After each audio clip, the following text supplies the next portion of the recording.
चलिए मंत्र पाठ। ओम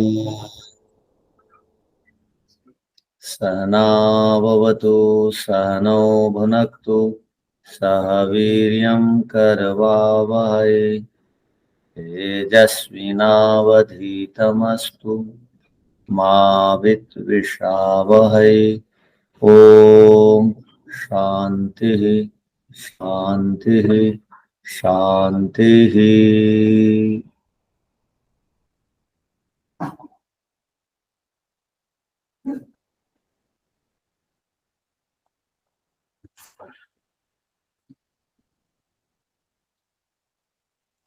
ओम सभी को नमस्ते जी। नमस्ते गुरु जी।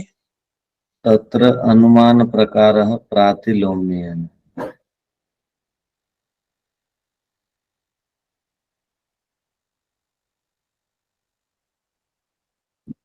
इकसठवें सूत्र में 25 पदार्थों के समूह के विषय में हम लोगों ने पढ़ा था।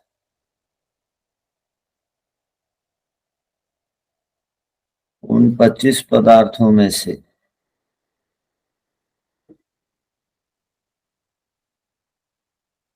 24 जड़ पदार्थ हैं, एक पुरुषात्मा चेतन पदार्थ है, और 26वां पदार्थ के रूप में ईश्वर को हम लोगों ने पढ़ा था, जाना था। उसको भी पुरुष कहते हैं। इस प्रकार 25 तत्वों का समूह का विवेक करना चाहिए, ये कहा गया था। और इसी 61वें सूत्र में हम लोगों ने देखा था कि सूक्ष्म से स्थूल की ओर एक विशेष प्रकार का ज्ञान कराया गया है। पहले सूक्ष्म पदार्थों के विषय में बताया गया है, उसके बाद स्थूल पदार्थों के विषय में बताया गया है अंतिम में। तो 61वें सूत्र में हम लोगों ने सूक्ष्म पदार्थों से प्रारंभ करते हुए स्थूल पदार्थों तक पहुंचा था, एक ही सूत्र में। इस प्रकार का ज्ञान हम लोगों ने प्राप्त किया। और जो पदार्थ आंखों से नहीं दिखाई देते हैं उनको अनुमान से जानना चाहिए, और शब्द प्रमाण से जानना चाहिए। और जो आंखों से दिखाई देने वाले पदार्थ हैं उनको प्रत्यक्ष किए जाने वाले पदार्थ भौतिक पदार्थ कहते हैं। तो जिनका प्रत्यक्ष हो जाता है उनको अनुमान से जानने की आवश्यकता नहीं है। प्रत्यक्ष प्रमाण अन्य प्रमाणों की अपेक्षा महत्वपूर्ण है, किंतु जब तक जिस विषय में हम प्रत्यक्ष नहीं कर लेते हैं तब तक अनुमान और शब्द प्रमाण से उन पदार्थों का ज्ञान हम लोग करते हैं। ये क्रम है।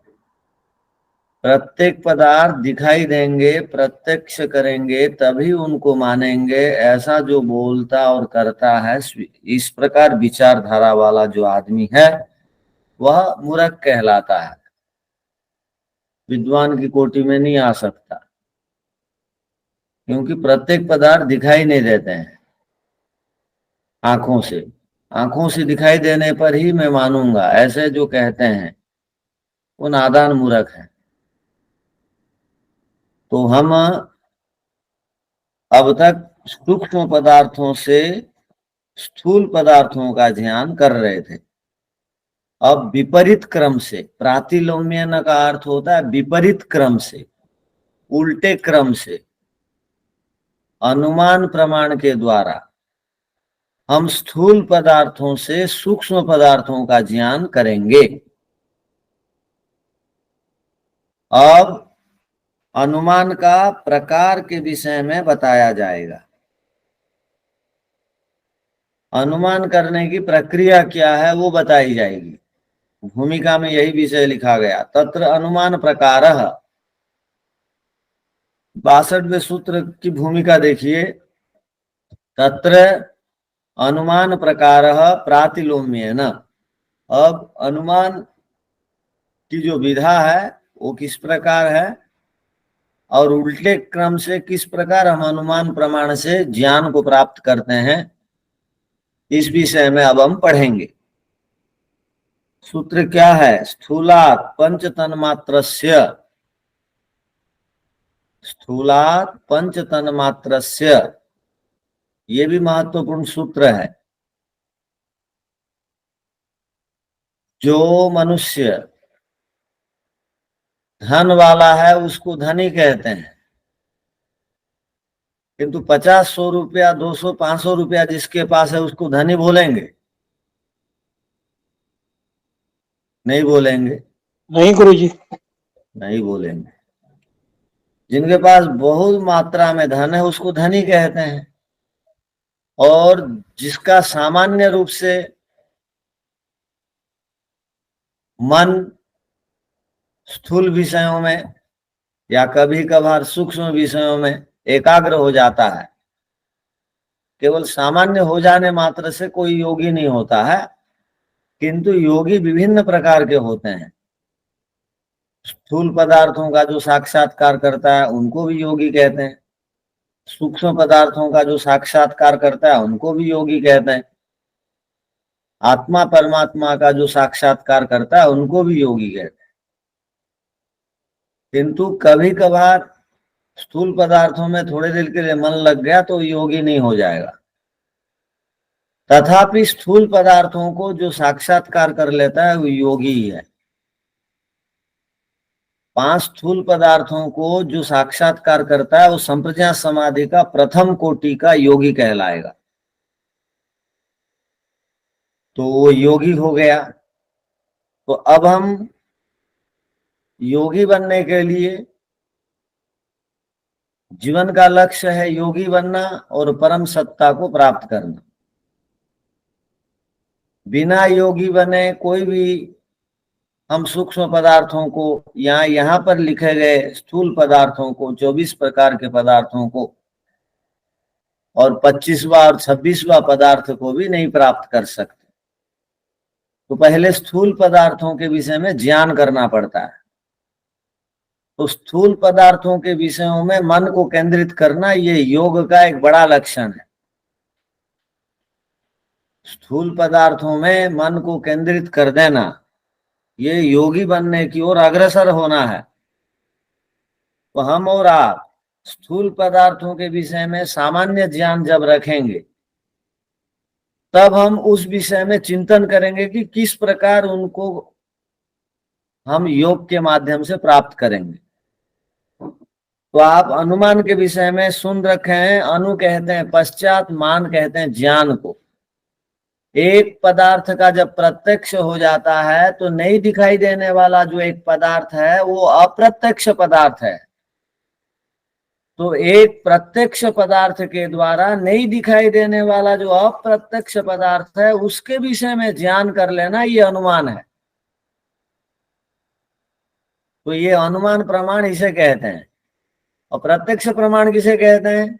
इंद्रियों से पदार्थों के साथ संबंधित होकर के उस विषय से संबंधित ज्ञान को प्राप्त कर लेना, ये प्रत्यक्ष प्रमाण है। और शब्द प्रमाण, वेदों में जो बातें लिखी हैं या शास्त्रों में ऋषियों ने जो बातें वेद से आधारित लिखी हैं और समाधि के बल से जिन बातों को उन्होंने जान करके लिखा, उन सब को हम प्रत्येक शब्द प्रमाण के अंतर्गत लेते हैं, मानते हैं, स्वीकार करते हैं। महर्षि कपिल मुनि जी इन 25-26 तत्वों का उन्होंने साक्षात्कार किया। उसके बाद उन्होंने सूत्रों के माध्यम से लिखा था। ये सब जो सूत्र लिखे हैं महर्षि कपिल ने, ये सब समाधि के द्वारा उन सब को प्राप्त करके उन्होंने लिखा। तो अभी हमारा प्रत्यक्ष नहीं हुआ है, अनुमान से भी हम नहीं जान पा रहे हैं, तो अब हमारे लिए सारे सूत्र शब्द प्रमाण है। मान के चलिए। अब आपको पूछा जाएगा कि कितने तत्व होते हैं, क्या होते हैं। आपने तो अनुमान से भी उसका ज्ञान नहीं किया है या प्रत्यक्ष भी नहीं हुआ, तो आप केवल कहेंगे कि हम शब्द प्रमाण से बोल सकते हैं कि 24-25 तत्व होते हैं, 26 तत्व होते हैं। तो तीनों प्रमाण अपने आप में महत्वपूर्ण है, किंतु महत्वपूर्ण प्रमाण जो है वो केवल प्रत्यक्ष है। प्रत्यक्ष के आगे शब्द प्रमाण और अनुमान प्रमाण महत्व नहीं रखते हैं। किंतु जब तक प्रत्यक्ष नहीं होता, अनुमान नहीं होता है, शब्द प्रमाण ही हमारे लिए आधार है। शब्द प्रमाण ही हमारे लिए आधार है। तो अब इस सूत्र पर आप चिंतन करिए। सूत्र में क्या लिखा? स्थूला पंच तन्मात्रस्य, जिस प्रकार हम रोटी को देख करके उसका कारण पदार्थ आटा का अनुमान करते हैं, आटा को देख करके जिस प्रकार हम उसका कारण पदार्थ गेहूं का अनुमान करते हैं, गेहूं को देख करके उसका कारण पदार्थ बीज को अनुमान करते हैं, और बीज को देख करके उसका जो कारण पदार्थ है प्रकृति आदि का और उससे बनने वाले पदार्थों का अनुमान करते हैं। कपड़े को देख करके हम सूत का अनुमान करते हैं, और सूत को देख करके हम कपास का अनुमान करते हैं, कपास को देख करके उससे संबंधित वृक्ष का अनुमान करते हैं। तो ये अनुमान की विधा हो गई। शरीर चल रहा है, इस चलते हुए शरीर को देख करके चलाने वाला आत्मा आदि का अनुमान करते हैं, ईश्वर आदि का अनुमान करते हैं। और ऑटोमेटिक ढंग से जो मशीनें चलती हैं, उन मशीनों को देख करके एक चलाने वाला कोई सिस्टम है जो कंप्यूटर कक्षा में बैठ करके वहीं चला रहा है, उस नियामक कर्ता का अनुमान करते हैं। तो जो भी आप कार्य पदार्थों को देखते हैं, उन कार्य पदार्थों के माध्यम से आप कारण का अनुमान करते हैं।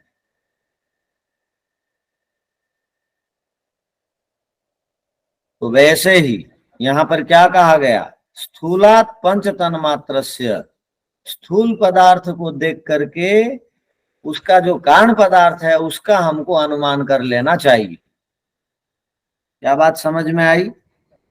स्थूल पदार्थों को, 5 स्थूल पदार्थ हैं, इसलिए ये स्थूल कहलाते हैं कि ये अंतिम में बने हैं। इनसे और कोई तत्व नया बनता नहीं है। 5 स्थूल पदार्थों से तत्वांतर कुछ होता नहीं है, केवल परिवर्तन होता है। तो इन 5 स्थूल पदार्थों से, इन 5 स्थूल पदार्थों को देख करके, अब मोटा मोटी ढंग से हम पृथ्वी अग्नि जल आदि को देख करके हम उनके कारण पदार्थों का अनुमान कर सकते हैं। ये कार्य हैं, ये उत्पन्न हुए हैं, तो इनको बनाने वाला भी कोई एक पदार्थ होगा, इसका कोई कारण होगा। तो उसका कारण कौन है? तो यहां पर कहा स्थूल पदार्थों का कारण पदार्थ है 5 तन्मात्राएं। ये अनुमान से जान लेना चाहिए। अब सूत्र का पिछले 61वें सूत्र में लिखिए,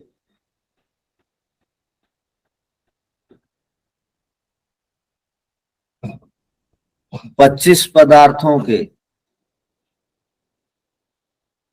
समूह के विषय में बताया गया था।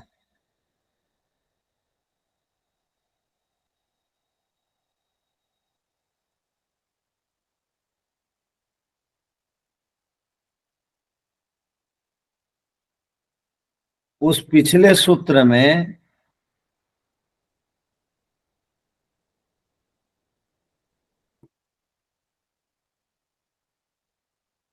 सूक्ष्म पदार्थों से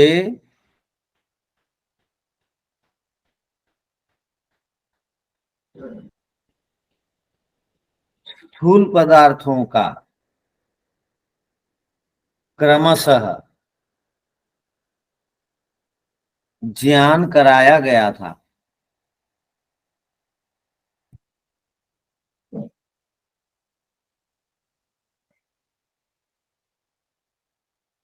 अब इस सूत्र के माध्यम से, अब इस 62वें सूत्र के माध्यम से